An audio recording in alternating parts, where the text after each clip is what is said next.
I'm a certifiable golf technology geek, and this is going to be such a treat for me because, as you can see, I've made it to Livingston, Scotland. I'm at ShotScope headquarters. Today, we're going to take a behind-the-scenes look at the amazing technology that ShotScope produces, how their course mapping works, how their tracking works, how you can use that data to analyze your own game and become a better golfer. We're also going to look at the history of ShotScope, some prototypes that they've developed, and maybe even a sneak peek at some stuff that they're working on right now that's coming soon. If you're ready, I am. Let's get inside and have a look.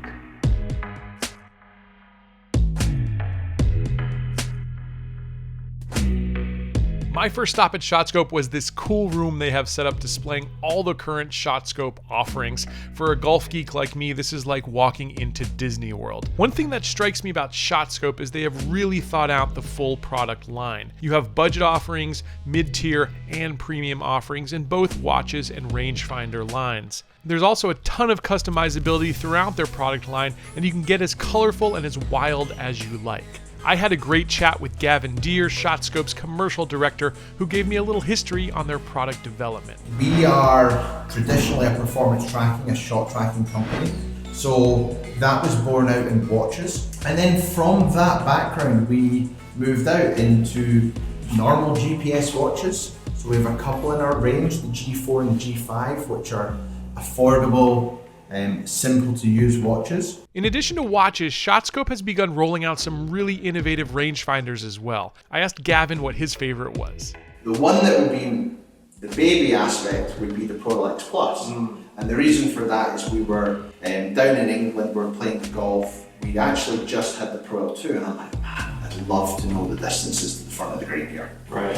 And we had an 8-hour journey in the car and there's 3 of us and we're chatting, we're going, how could we have the distances involved with the rangefinder, and you want to have shot tracking there too. Right. So, and we literally came up the next day, went into the office, sketched out the ProLex Plus, pitched it to the rest of the team, and started that development. Wow, it was like literally like napkin, Yeah. put it out there. Yeah. Let's figure this out. Absolutely. That's so cool. My next stop was to learn a little bit about how ShotScope maps its courses so quickly and so accurately. Now we're over here with Neil. Neil's going to show us some of the amazing mapping features that ShotScope has been really perfecting over the years. Take us through it, Neil.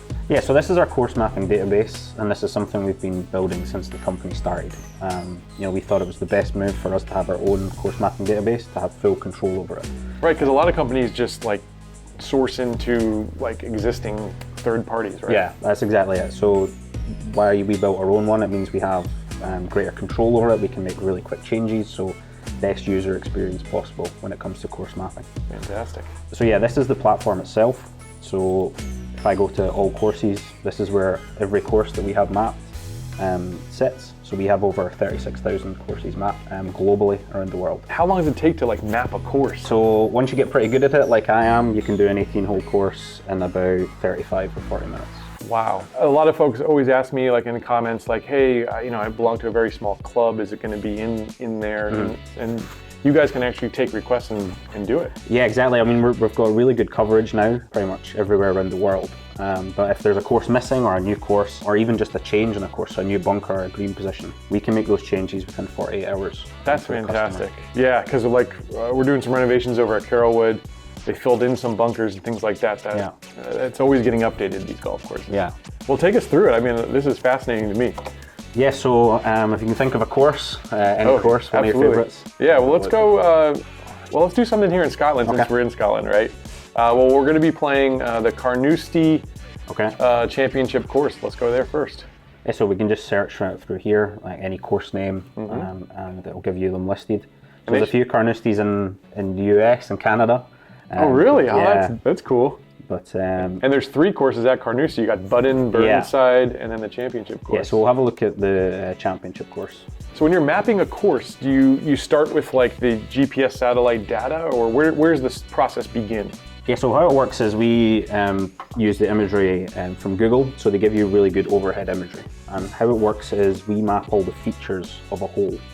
So it's a thing called geofencing. So it's similar to like how a car navigation system would work. They know the names of the roads and know where you are. So we know what kind of feature you're on the golf course. So these different shapes here that are highlighted are different areas of the hole. So first off here, the grey shape here is the teeing area, so we outline that. And then we've got the famous burn at Carnoustie, so we've got that. I'm hoping I'm going to stay away from. Yeah, so we map that as well. And then we've got the fairways, the big green area here, and then we've got the bunkers, and then the green sits under here. So we know if you've teed off here and you don't walk into the fairway area, then you've missed the fairway. Right. So we know you're in the rough or you're in the bunker. So we know exactly where you are and which kind of feature you're in every time you play a golf course. So another question I get is like, how does it literally track the shot, or how does it know, now we know like where you are in the course, but actually tracking the shot, is that happening by sound, or is it happening by vibration of the club hitting the ball? How are you actually picking up that So we shot? basically do it from shot to shot, so it's wherever your next shot's from. So, tech within the watch, we are able to establish where your first swing was. Practice swings help. We always recommend practice swings. It's not only good for us, but it's good for a golfer just to get that in the routine. Yeah. And then we're able to record from one shot to the next where you are. How do you differentiate between a practice swing and an actual golf swing then? So there's a bit of top secret tech in there that we can't give away to everyone, but we're able to establish this kind of strike away from your practice shots. But a lot of it is done down to the course mapping and your location on the golf course. That's fantastic. So you're actually going in there and drawing these lines around the features of the course. So for example, I'll show you how it's done. So I'll remove the fairway here. So this is what it looks like when you first come into a course that's not been mapped. So you can just see the kind of general outline.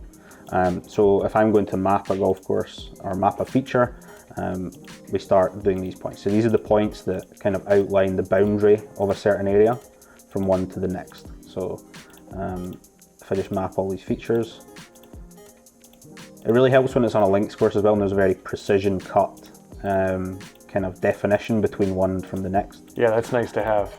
But it's where it comes. I mean, everyone that does the course mapping, we've got experienced golfers, people that play a lot of golf, so they're very familiar with the kind of features of a golf course. So in about 75 clicks of the button there, you basically map that fairway. Yeah, that's it. And that's what you do for every hole, every feature. So this one, the bunker, you would map around it, and then you can allocate whichever feature it is. That's fantastic. Well, thanks for taking us through the software. problem. I love to geek out about this stuff, so that was a treat. Yeah, thanks very much. Now, as we've seen, ShotScope makes some really useful products, but for me, the most exciting things happen when I'm off the course. So I wanted to dive a bit deeper on how I could use the data captured from watches, rangefinders, and club trackers in groundbreaking ways to improve my game. All right, I'm here with Jen, the marketing director here at ShotScope. We were with Neil earlier seeing how things get mapped. Now she's going to show us how do we use the stats and the amazing data that ShotScope can capture. Yeah, so once you've played your round of golf, you upload it to the mobile app. You can view everything on the mobile app or on a laptop or a bigger screen like this. So it's easier just to showcase it all on here, but it's pretty much the same stuff you see across the app and the dashboard. And these are your rounds, this is your round history. Yeah. Looking pretty good. You got some good scores on the screen there. This is my account, so no hiding today. Putting everything out there. So this was just at the weekend. I played around at Bruntsfield, a course in Edinburgh.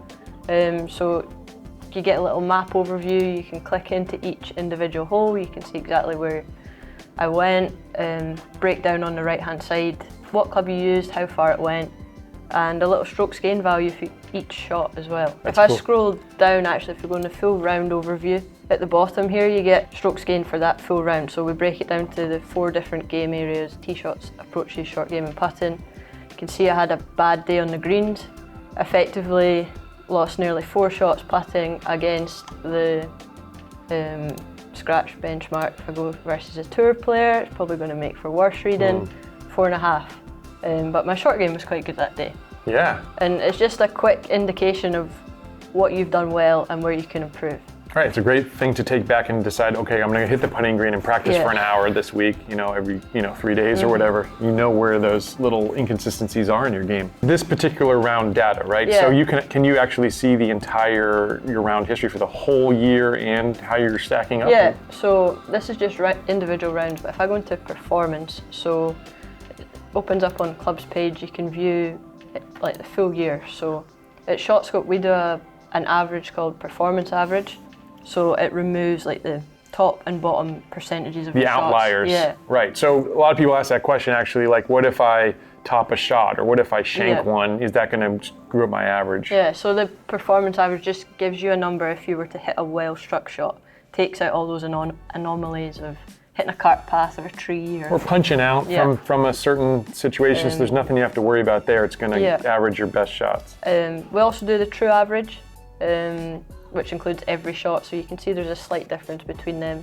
But we recommend when you're looking at your distances, you use the performance average to help you around club selection and stuff. Inside here as well, there's every area of the game. So tee shots, I've hit a lot of tee shots in 2024. Yeah, you sure have. 863 tee shots. Oh my goodness. So I can see exactly where they've all gone. Has she even shown up to work, Neil? Jeez. But in here again, you can compare, like there's the benchmarks against Tour Pro or the different handicaps. That's so cool. So many ways. You can go as deep or as shallow as you want Yeah. here, but like you said, maybe a great place to start is looking at your strokes gain, just finding those places in your Yeah. game that need to be improved. That's fantastic. How about where do you see the breakdown in most amateurs games? So, you know, the folks that watch my show, mostly in the mid handicap, maybe towards the higher end as well. Where do you see that group needs to work the closest? So the biggest difference between low handicaps and sort of higher is all approach play. So the key stat is greens in regulation. That's the one that just, there's a like direct line, goes from like 60% all the way down to about 15% for 25 handicaps, and it's almost like a perfect staggered gap. Really? And it can be a few different reasons. Either they're not hitting it far enough to reach the green in regulation, or they're a little bit wild off the tee, so they then are chipping out. But if you can start hitting a couple more greens per round, your score will start to fall. I'd love to know a little bit more about my strategy and what you do there. Yeah, so my strategy is perfect for golfers who are going to play a new course for the first time. So if they are going on a trip, like what you've got we're on coming right up, now, yeah. Golfing trip with your friends, or for me, I've used it for tournaments in the past. So it brings up the map, and this overlays all your own personal ShotScope data onto the map. Oh, cool. It uses your last 30 shots you've hit with each club, and you can see what your dispersion is. So you can start to plan out, you're like, okay, Yeah. on the first tee, I'm not going to take driver here, I'm going to go effectively three wood or just like a something. GPS map. You can set your tee location, and then Wow. you've got like the distance guide of how far you want to see, like what the run out is to there or anything. But you can add a club. So if I add in the driver, I've got a dispersion of 54 yards. This is pretty wide fairway. Right. So I should be safe to hit that. You can add in the shots plotted, so you see where your last few shots have That's gone. so cool. That's the last 30 shots, so Yeah. it's the most relevant data to what's happening in your game right now. Elevation, there's not much elevation on that, but it would show you the run out. You can also add wind. Now, this is just manual, so it would be based off what you... Sure. And that's going to knock That's off cool. 40 yards off my drive, Wow. playing into that 15. Oh my goodness. But then if all of a sudden it's a south wind, Right. it adds on, what's that, 20 more yards, so I might be cutting it a bit tight at the end of the fairway there. This is the equivalent of a PGA Tour player going into Yeah. the course a day early and mapping the course themselves, putting it all on their little green map, Yeah. but you can do it before the round. That's so cool. The way I really see this being exciting is for folks that are maybe playing in a competition, or maybe, like you say, travel into a Yeah. new place. You can kind of get an idea or picture in your mind what you want to do and start to visualize that and commit to memory before you get on the course. Thank you so much for taking us through this. It's fascinating. I can't wait to take a deeper dive on my own stats after Yeah. this trip. My last stop at ShotScope was getting a chance to chat with the man who had the vision to make this all happen. I'm here with David, the founder and CEO of ShotScope, whose vision put this all together, which is crazy. But tell us the beginnings of ShotScope. It feels like a very long time ago now. We've been on the go for 10 years. The early phases, the idea came about, I was a big golfer, trying to improve, trying to get better. And I found that data, information about my game, management of my game was critical and key. So I took my handicap from 16 to 5 in the space of 2 years, using the philosophy and principles behind what is now ShotScope. So it was just being a golfer and kind of figuring out this is what golfers need, or this is what you need for your game. Maybe others people would be on board. So we've got some prototypes on the table here, and again, kind of want to get the idea of like, how do you start putting together something like this? Like, where does it start? You know, you really start at the beginning with that core of an idea. So look at the problem and work back the way. So ultimately the problem we're trying to solve is to help golfers get better, improve their game, but do it without any interruptions. You want to build the technology back the way so all the stats, all the analytics, all the benefits are gathered automatically. So you really start with, how can I best solve this for the golfer, and then start to work back building the technology. And that's when you have challenges, right? Because golfers don't want big tags, don't want to charge up batteries in tags. They don't want to slow up their game either. I get that comment all the time, like, oh, if I have a watch on, it's going to take 5-hour round, which is not the case. I think it actually speeds up the round. You know, when we started the business, it was very focused on performance tracking, shot tracking, right, and gathering all that data, all those stats, being able to see every single shot as you play. But we quickly realised that integrating it with GPS, integrating it with rangefinders, it just opens up all the different possibilities that you can use the products for. And you know, when golfers know how far they're hitting the golf ball and what club to use, and they know how far they've got to hit, all of a sudden, you know, you're scoring better, you're reducing your handicap, and actually, it doesn't slow up the game at all. It makes it faster, right? Because you're playing better golf. How quick did you go from just one guy who's tracking his stats, had this dream, to now you've got a company here, we're in your building, you've got all these people working for you? How did it all come together? It's a long process. You know, it doesn't happen overnight. A lot of time, effort, huge investment, you know, personal investment from the team, building a really good team. And, you know, that doesn't happen overnight, and it's fantastic that the company is where it is, and it's fantastic we've got these really amazing products that help golfers to improve and enjoy the game as much as we enjoy the game. That's fantastic. Well, it sounds like you guys are never resting. There's always something new coming. I can't wait to see what's next from ShotScope. Oh man, I enjoyed that one. I hope you did too. I'm gonna leave some links down below to ShotScope to check out some of their products that we talked about here today. They've also given us some exclusive discounts just for the Let's Play Through community, so check out the links in the description. It's time for me to head out to the golf course to actually put some of this technology into play. And if you want to see that, go over to our travel channel, subscribe to that one, make sure you don't miss one over there. Hope you enjoyed this one, and I'll catch you back here next time on another edition of Let's Play Through.